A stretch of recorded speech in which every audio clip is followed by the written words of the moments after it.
All right, viewers, Assalamu alaikum wa rahmatullahi wa barakatuh. Good day and welcome to this exclusive Intercontinental Panel Interview with me, Umar Isa, and the go recorded on Friday, the 28th of Ramadan, also the 28th of March 2025.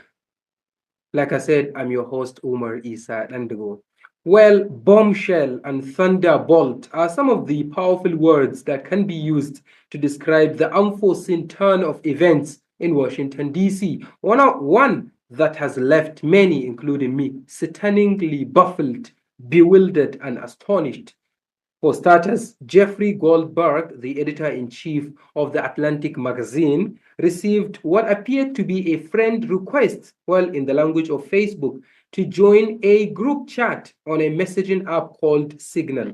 And the person that invited the journalist is no other than Michael Waltz, the guy currently occupying the position of the amply mustached Ambassador John Bolton. That is the National Security Advisor of the United States of America.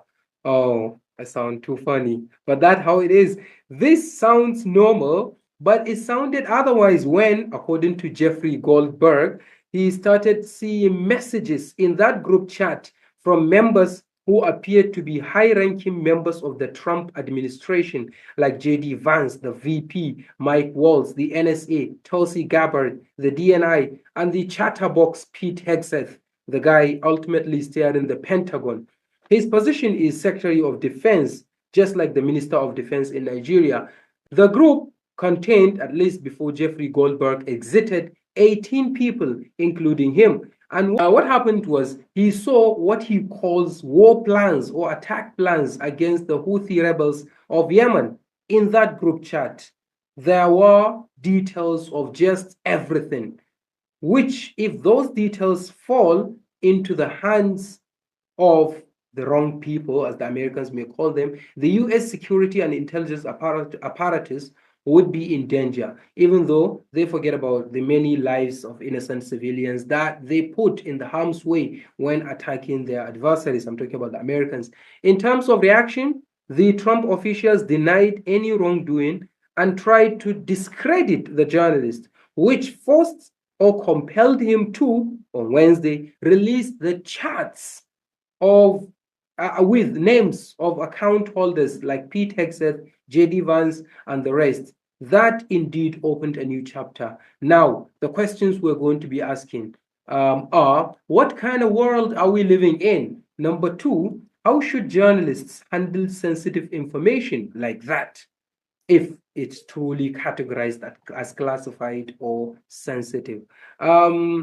C, should sensitive information such as security be shared on an online messaging platform like Signal or WhatsApp or Telegram? And how should the Trump officials have reacted to the news versus what should they do right now? Well, this and many more will thoroughly be discussed, dissected, analyzed, and possibly debated on by my experts from different parts of the world. Joining me from Guildford of the UK's county of Surrey is Dr. Abubakar-Sadiq Shehu. He's a cybersecurity expert working at the University of Surrey. Thank you so very much, sir, for coming back on the show. Thank you. Thank you for having me. Well, it's a pleasure to have you on board once again. From Oxford in the UK, I have got Hugh Fraser.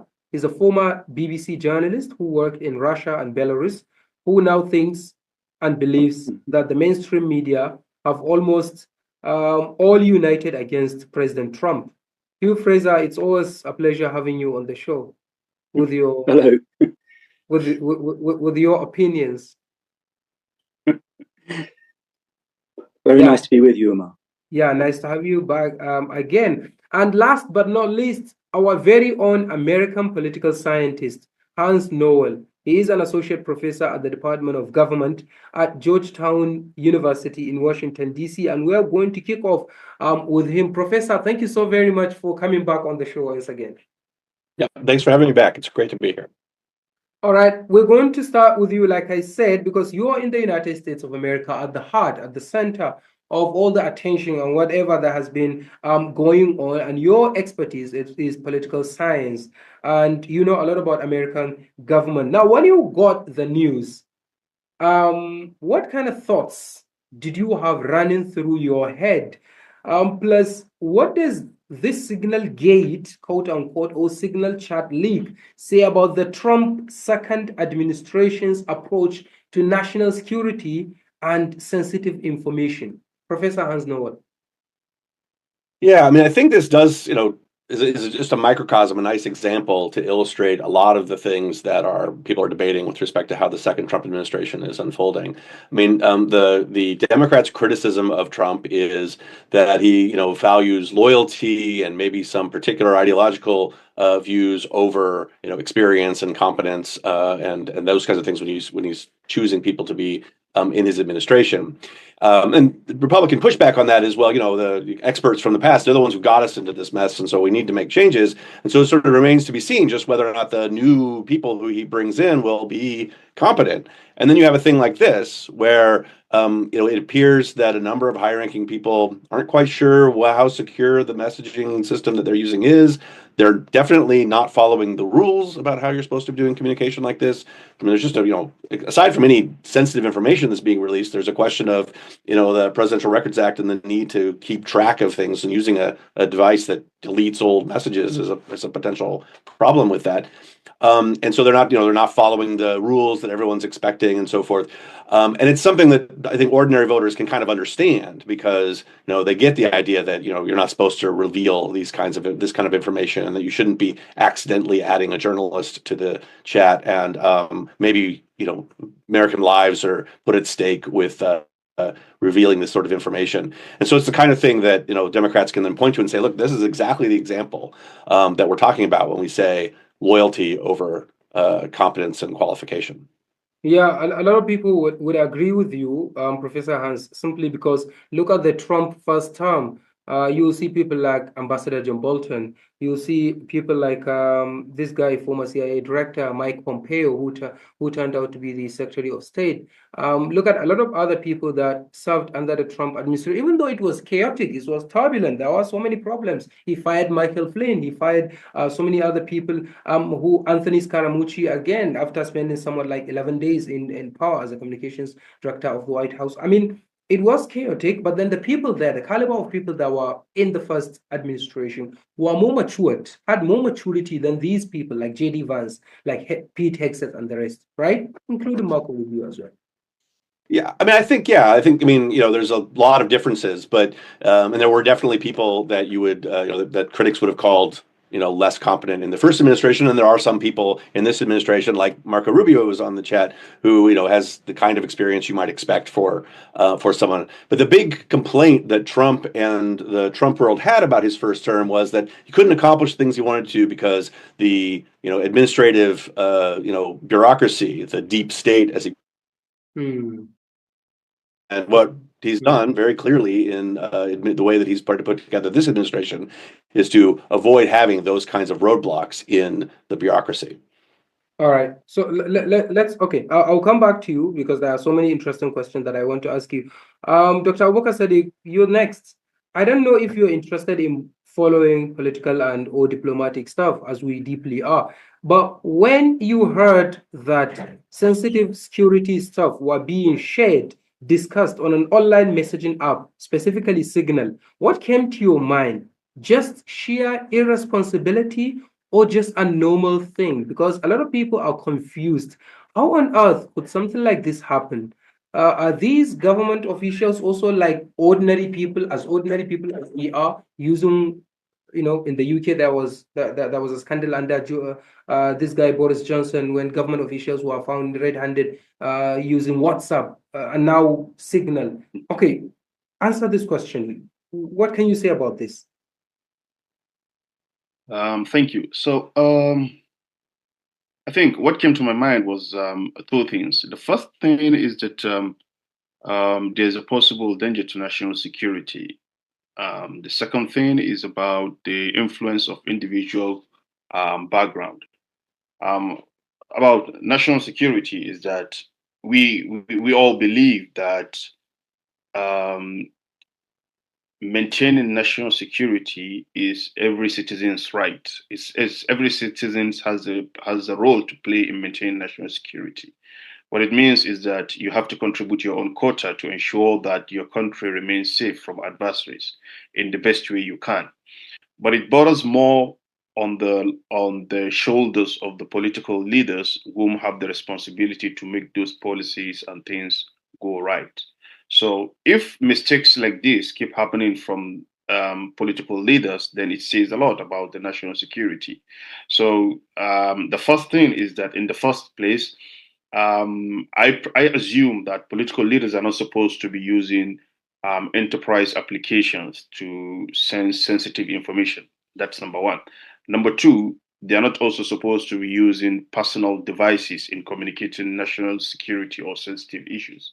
So if all this are happening, it's an easy way for intruders or adversaries to get a hold of the government plan about national security, which can be used against the country itself, or which can reduce the impact of whatever security plan they want to take. The second thing is that it also the awareness of political leaders in terms of security is very, very important. So I also assume that if you have people who are well informed about security, cybersecurity, data privacy, then the likelihood of this happening will be very slim. Yeah, Even very if that minimal. happens, Yeah, definitely. yeah, even if that happens, there has to be a way to remedy that. So you cannot just post information on a public enterprise, public platform, and allow such documents to be, taken in a way that in a way that the public gets to know about it. Yeah, So definitely. although these platforms claim to be with other security, like WhatsApp, they have end-to-end encryption or something like that, but the encryption is limited. It's not an endless encryption. It has limits. It only prevents the man-in-the-middle attack. It only prevents man-in-the-middle attack, such that a person cannot come between the sender and the receiver to learn the message that has been sent. However, it doesn't prevent an adversary or an attacker from accessing the message on the receiver's device, likewise on the sender's device. So it brings me back to my second point, that my own understanding is that political leaders that maintain national securities, I assume that for national security, they shouldn't use personal handheld device to communicate national issues or national security issues. They also shouldn't use enterprise applications to Meaning discuss commercial applications. to discuss national issues. Yes. Okay, this is very good introduction, very interesting, and I'm sure our viewers will be able to form their opinions based on your explanations and interpretations. Hugh Fraser, let me come to you. Someone, I always have to say, someone sympathetic towards Donald Trump, who thinks Mr. Trump is being unfairly treated by the media. When you first heard about this, what was your reaction to it? And like from throughout these days, from Monday to this day, Friday, has your opinion ever changed because of the new facts emerged? Well, on the question of the Signal app, I want to just distinguish between two things here. I'm not that surprised they're using Signal, because we live in a world where, for instance, if you look at the Russia-Ukraine war, the Russians are using Telegram to coordinate artillery attacks, and even, I read, special operations. The Ukrainians are using Starlink, run by Elon Musk, to connect to the internet in the front line. Much of the CIA's best secrets are kept on servers run by Amazon, the same company that delivers parcels to people's door. This is a world in which NASA, which I grew up thinking was just like way ahead of everyone else, can't get its own astronauts from the space station, and they have to ask Elon Musk to send a rocket to get it. And so it turns out that Radcliffe, the head of the CIA, says that this app is commonly used by the CIA, and obviously everything the CIA use, including the names of the people using it, is secret. So it's widely used in government.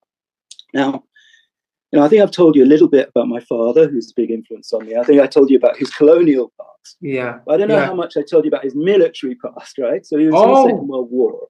Yeah. And then in the part of the life when I was alive, he was working for our security services. So he's quite a military man. And he used to tell me when I was young, he's a very different personality to me. He used to say, Hugh, it's drill, drill, drill. Follow the drill, follow the drill. And that was his, I mean, he would say that in all sorts of contexts, but certainly security. So bearing that in mind, I was very surprised about the sloppy way this call was set up.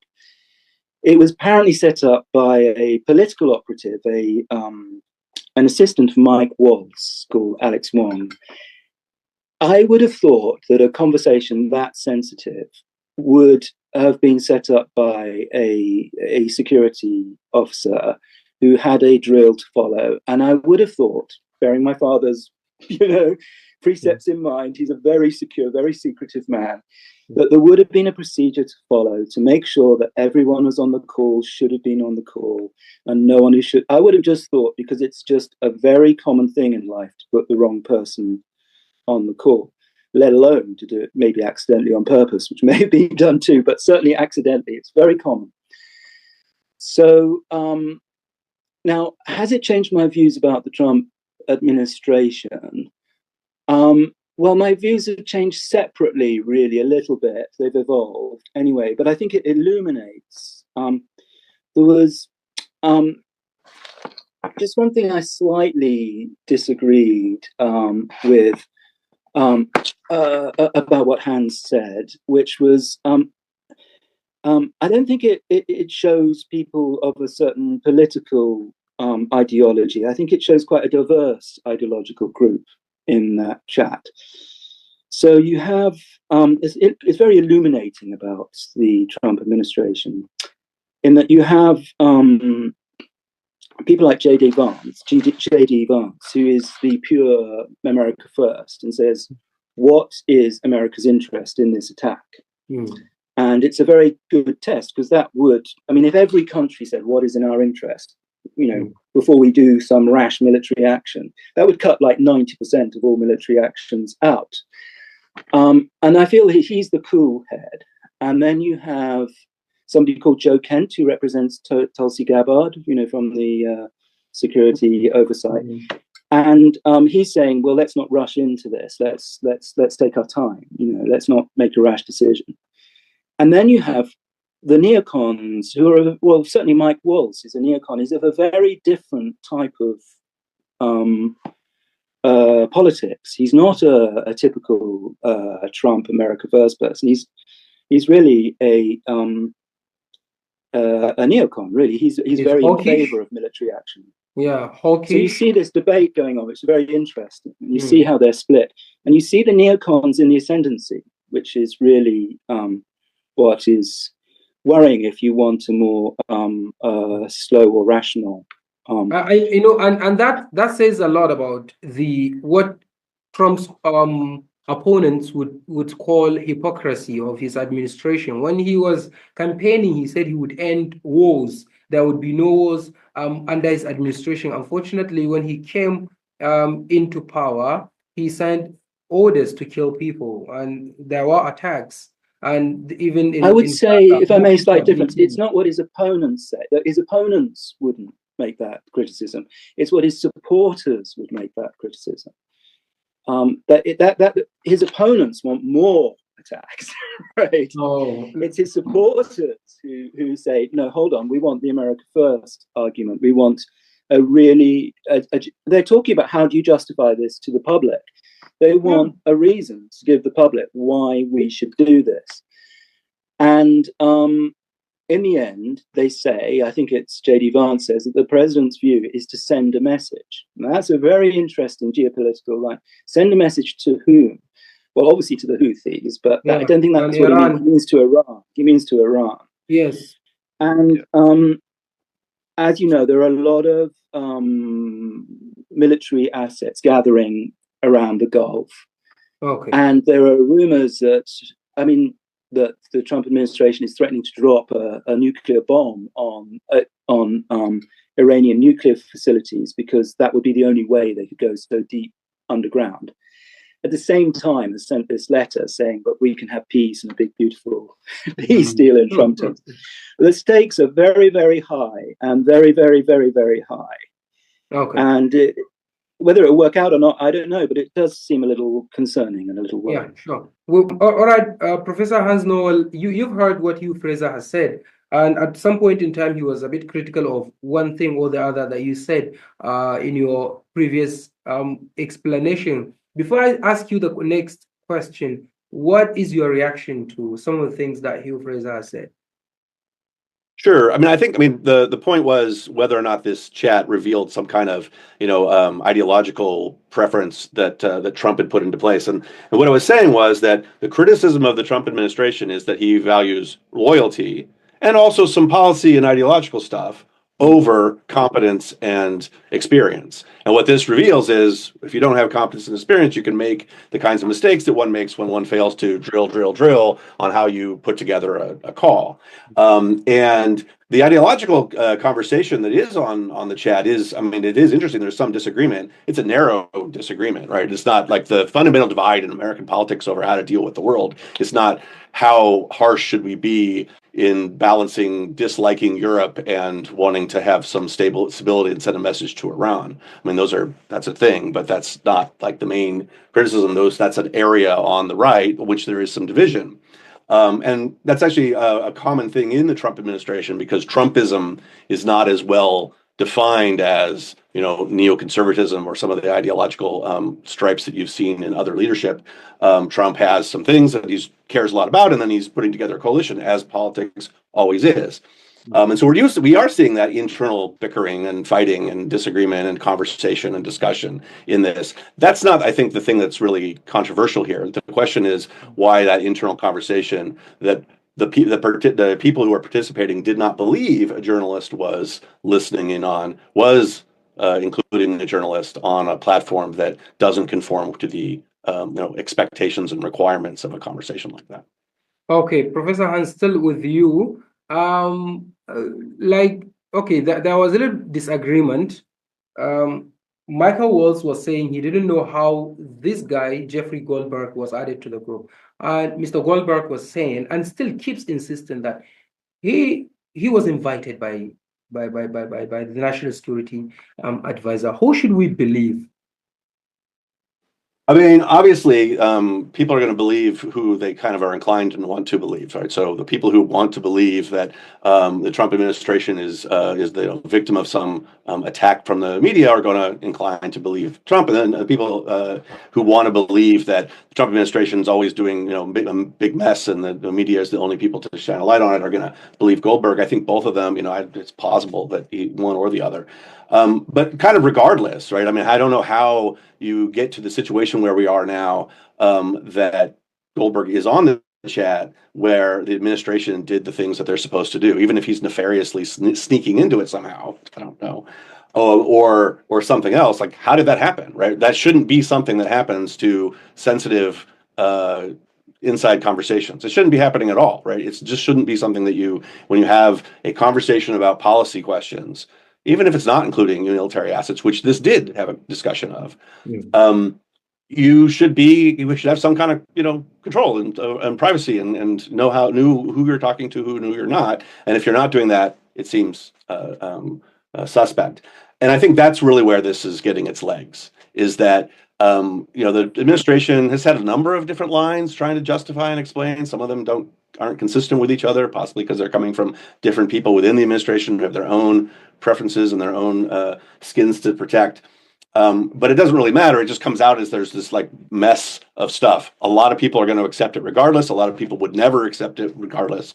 But the sort of swayable voters and swayable political actors who are trying to decide what to do, they're learning a lesson about how well this administration does its business. And this isn't the only case where they're learning that, but it's one that's really easy to explain and understand. All right, very complex and complicated thing. Dr. Abubakar-Sadiq, if I come back to you, still talking about it from a technical point of view, the National Security Advisor, Michael Waltz, has denied Jeffrey Goldberg's claims that it was Mr. Waltz, the NSA, that invited the journalist into the group chat, saying maybe he just found his way into the group while, I don't know, through any other means, while Jeffrey Goldberg sticks to his claim. So, Doctor, as an expert, as a tech expert, can someone find their way into a group chat like that without an invitation from a member of such a group? Dr. Abubakar-Sadiq. So, I don't know much about Signals, but I believe it's something like WhatsApp. So I think it's safer to give an explanation of what I'm aware of and what majority of the public are aware of. So I understood that Signals has a very limited user at the moment, a little bit below 100 million, while WhatsApp have over 2 to 3 billion users globally. So if I take WhatsApp as a use case, so far, what we know about WhatsApp is that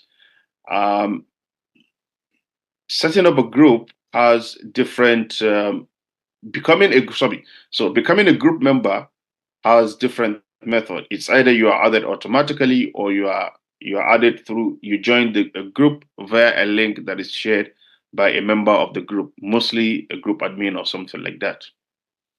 However, so in both ways, there isn't any method for you to join a group without you being added to the group, either through a link or through just a simple add-on button or something like that. Oh, and so in other cases, the question here is that in other cases, Dr. Abubakar-Sadiq, I'm still trying to wrap my head around how.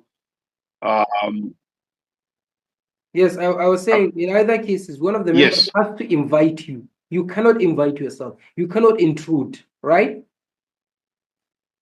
Yeah, no. You cannot have a random member joining a group without being invited. Clear. Now the question is, how can a member of a group add another person to a group without being aware of the person he's adding or something like that? I still can't. I don't seem to understand how this will happen.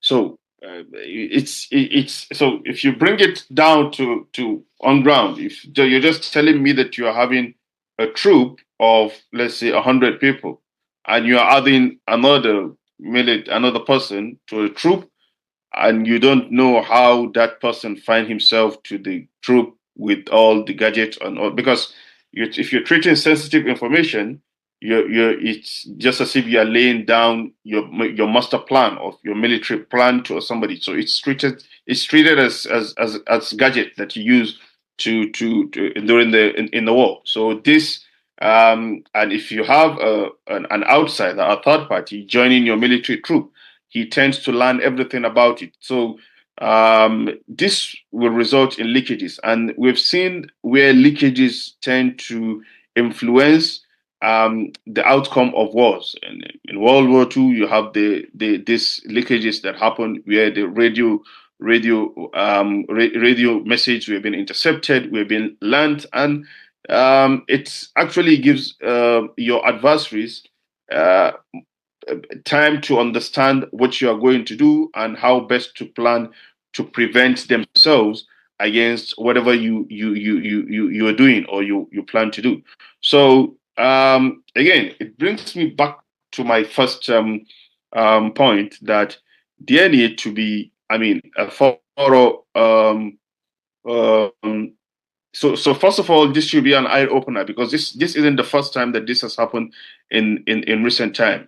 I know it has happened in some similar things as happened in France that has to do with enterprise applications, and in the early 2000s, there's also a breach that happened with the same WhatsApp application. So if you keep having these things that will be able to go into these applications, whereby information will be leaked to adversaries, to third parties, it's a huge setback for national security, and it's a huge setback for privacy of other group of the users as well. If you have people, intruders, keep jumping into communications, it's a huge setback for privacy of individuals as well.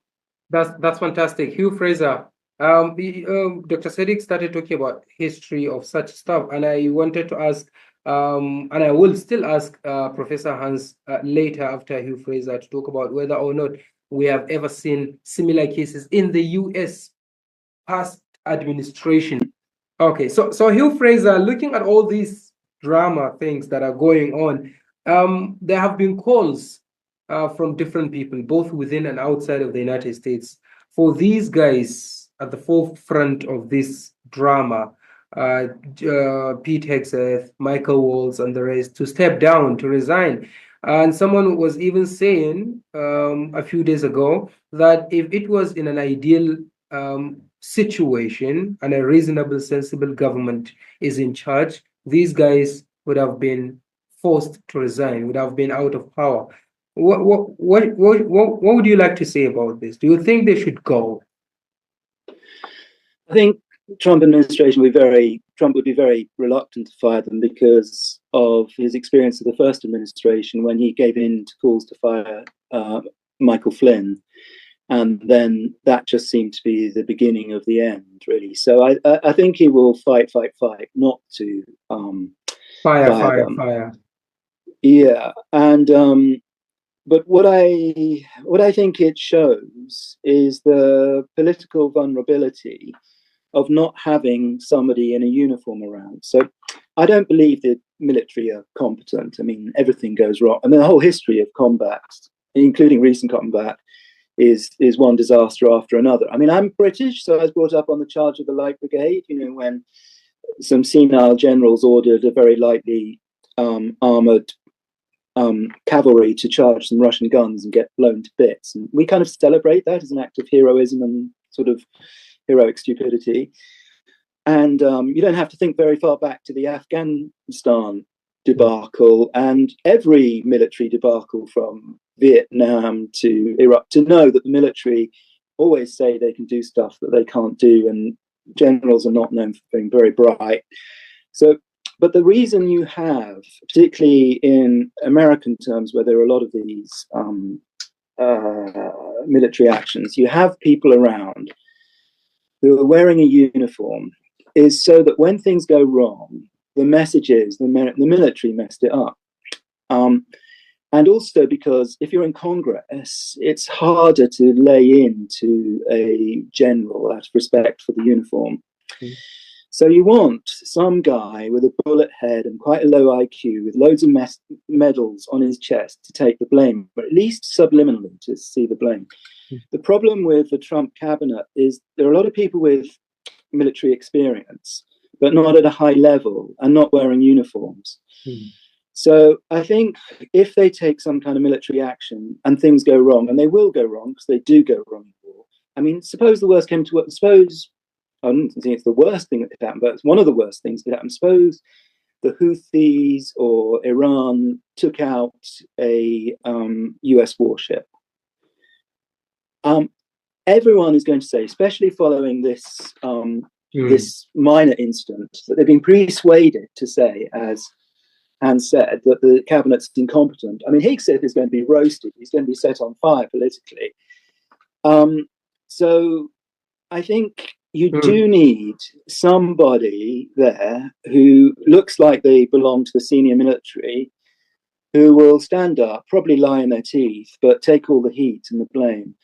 And I think if they're foolish enough to get into some military action and there's some kind of debacle, I think it's going to be very, very deadly, not just in war terms, but for politically. Yeah. I think it'll be a disaster, and it will derail the whole project. But in a term, you don't think these guys would resign, or they would get fired? I don't think they are going to, because it would show political weakness on Trump's part, and he doesn't want to do that. Yes, and that justifies the point raised by Professor Hans Noel in the beginning, that Trump now values loyalty more than any other thing. Well, he does, because and that's a problem. Weakness. And that's a problem. No, I mean, all politicians do. That's but not as much as Donald Trump, and that's a problem. I think have you read Machiavelli, The Prince? I mean, all politicians do. No, we're talking about. Of course they do. I mean, they hold on to ministers until they absolutely, or ministers. I'm using the English term, ministers of state, but they're cabinet members until they absolutely can't. And in Trump's particular case, he can't trust the normal people. I mean, they've proved that they tried to. The thing is that it's funny. Sorry, wait. Hold on. The administration. I want to hear back on this coup against Trump that we just heard about. What? Yeah. Have you not heard about Comey? And did you not see Russiagate? Did you not see in the transition? Okay, I get it. I get it. We're operating in different worlds. I've got the world that I'm operating in is different than the world that you're operating in terms of. You don't think the Steele dossier, the attempt to derail the operation against Michael Flynn, that was a coup. That was a coup by the FBI. Yeah, okay. I don't think that trying to hold the administration accountable for the things that they're doing is a coup. Coups are things like what happened on January 6th. That's a coup. But I mean, obviously, like the world, we're not going to resolve that here. We won't resolve that. If we think that January 6th, okay, and investigating the president for what was found, which was he did in fact do many of the things that they thought. Well, can you name one? Can you name one?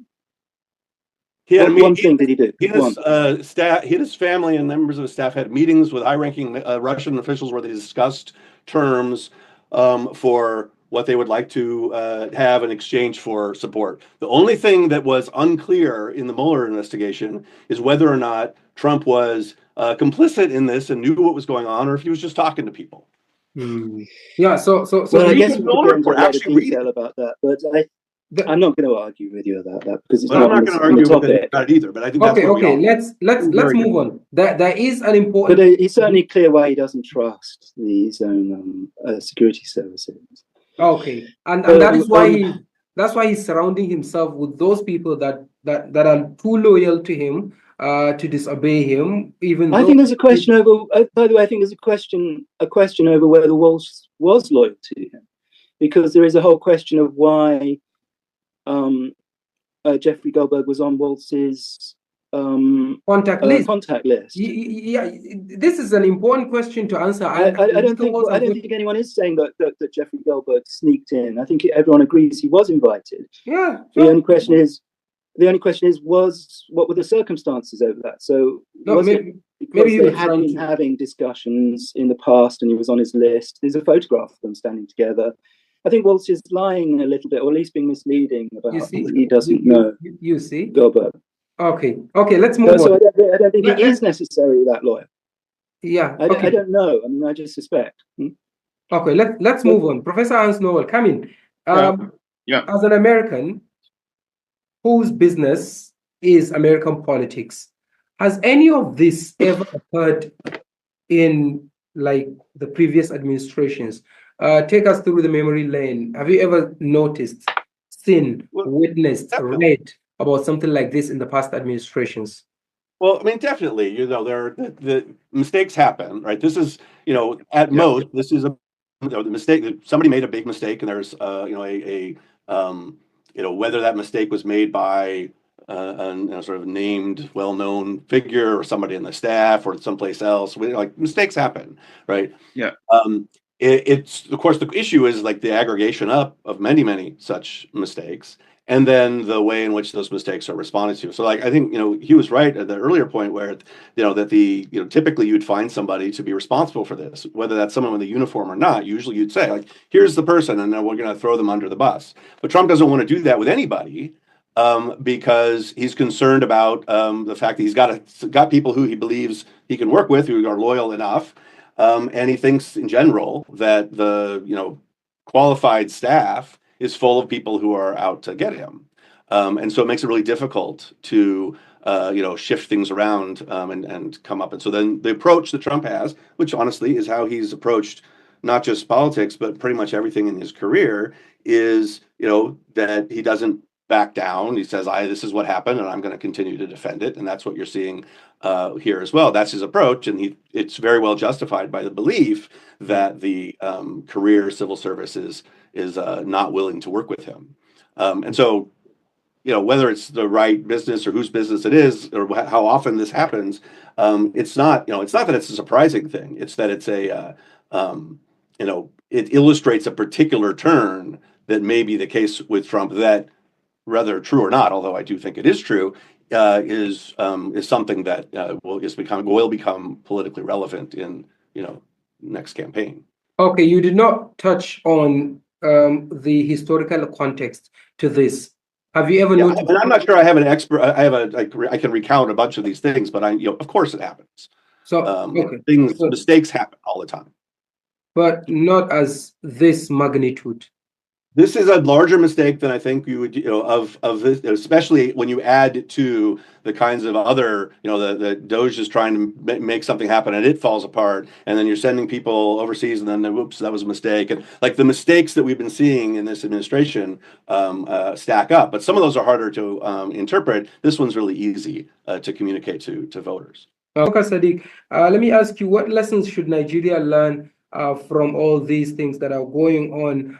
Plus, there's an interesting thing I want you to look at. For example, these days we've been debating in Nigeria about the imposition of emergency rule in an oil-rich state of Rivers, because they had some internal political issues, and the presidency stepped in favor of one of its ministers, and there has been an outpouring of criticism against the federal government. And one of the reasons why it's connected to this is because the minister in question, Nyesom Wike, has been asked to resign by the people. A lot of people think he should resign, though he has not. And another thing is the allegation of Senator Natasha against the Senate president. She's accusing him of making some sexual advances towards her in an indecent way. She's married, and she has taken the case up to, I think, the international court, something like that. And people are saying that in a reasonable, sensible environment, people like the Senate President of Nigeria should step down. The Minister of Abuja should step down. And you have this issue in the US. People like Pete Hegseth, National Security Advisor, are asked to resign, to step down, and it seems like they're not going to resign. Dr. Abubakar-Sadiq, have you seen any relationship between Nigerian case and American case and the double standards? Okay, thank you. So I'm just going to give a very quick answers. In the first instance, about this signal gate. So just a little scenario. Just the reason why I feel it's very, very critical, and the magnitude of such mistake is endless.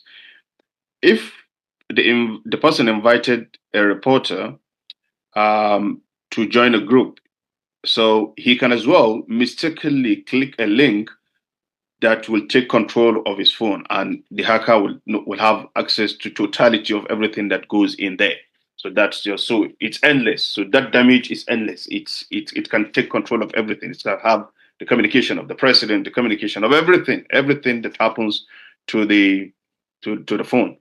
Now you talk about the case in US, to talk about the case in Nigeria. So it just gives you an idea of what loyalty means in democracy. So the loyalty in this case is more to the principle, not these people should come forward and say, okay, I've done these mistakes and I believe it's not good for the country and I'm responsible for it. For my own sanity, I'm stepping down from this position. So you don't have politicians do that so easily. But if indeed their loyalty is to the country, then I believe they should be able to do that. Although I know it's not something that is very common and it's not something that is easy to do. But in both cases, both in the United States and in Nigeria, so I think this is what should have happened if you have a sane society, which we don't have. So yeah, that's it. Thank you. So Dr. Abubakar-Sadiq, some people in Nigeria would say the Americans, the British, the Europeans should stop accusing us of violating democratic norms and values, because they are also similar to us, doing whatever we have been accused of doing, and rightly so. Yes. When you talk democracy, it doesn't have any race or color. It does. Democracy is it's everywhere you go. Politics it's a game, and when you talk of the game, it's just like football. If football is played in anywhere football is played, you have the same number of players. It goes through the same rules and everything. So it's politics and democracy understand no language. It's the same thing for what I understand. So, but and the players are the same. They are humans. But, that's my own understanding of it. Yeah. Yeah, the players are the same. They are all humans. Yes. Yeah. So it doesn't have any. There's no distinction for my own understanding. But yeah, definitely. We're running out of time. 3 minutes, less than 3 minutes to go. Hugh Fraser, what are your final words before we go? It is interesting to look at how politics works in another country, because you're kind of detached from it. So when you look at how things happen in Nigeria or America, it's easier to see it in a little way, a little bit more detached than when you're looking at your own country, where you have your own feelings and passions or whatever. So, but I do totally agree with the point that we have no business criticizing other countries for the messes they make. And I really think that we'll make mistakes. That's the ultimate lesson, essentially. All right. Professor Hans Noel, your final words before we go. Yeah, well, I guess I would echo that same point as well, that, there is, there's lots of evidence of difficulties with, getting democracy to function. How do we get democracy to function? How do we get a good, government implemented? That's something that no one has an answer to, or exactly a good solution to. I think it's reasonable to say you see things even outside of your own country that are problematic, and to point them out, because it is hard sometimes to notice them in your own country, and so it helps. But certainly no one should be so confident that they have the right answer and that their hands are clean. And I think this is just this is a tiniest example of exactly that phenomenon. All right, Dr. Abubakar-Sadiq. Yeah. So I'm just going to echo the same thing. I've lived both in the UK and currently I've lived in Nigeria. I've lived across Europe, so from all I can say is that politics or democracy is the same thing. It depends what you understand or how you intend to see it. But there isn't any perfect society anyway. So yeah. Yeah, that's cool. So at least I'm delighted that we have all come to the same conclusion, even though in the middle of the interview there was a debate between Professor Hans and Hugh Fraser, and I like it. We love debates, and because this is how we get to have different perspectives. And alhamdulillah, thank God, a lot of people are praising my programs, my talk shows, simply because of the diversity of opinions and people and perspectives that I try to put on the panel, even though sometimes it's not easy to get to as many interesting people like you as possible. But thank God, you are so kind, always accepting my invitation. I can't thank you enough for sparing your precious time to speak to me on my shows and talking to my viewers, sharing your perspectives, your knowledge, and so on and so forth. I absolutely remain grateful. Thank you so very much, all of you, for honoring my invitation always. Thank you. And I'm very pleased to meet Dr. Hans and Dr. Sadiq. So very nice to meet you. Thank you. And thank you, Omar. Professor Hans, thank you. So on behalf of everyone that has contributed to the production of the show, I'm Umar Isa Dandago saying goodbye and see you very soon. Bye-bye. Bye.